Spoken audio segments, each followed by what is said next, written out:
Sveiki! Ja jūs esat savā Microsoft Office darba vidē, lai pievienotu organizācijas kalendāru, kuru mēs tikko arī izveidojām, jums ir jāiet uz savu kalendāru šeit.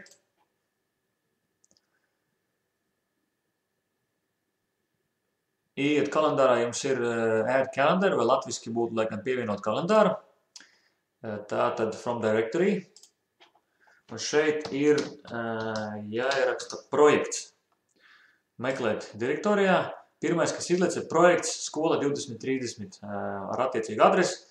Lūdzu, pievienot šo kalendāru, klikšķinam un tad atvērt vai open. Un tagad šis te kalendārs ir parādījies jums šeit augšā.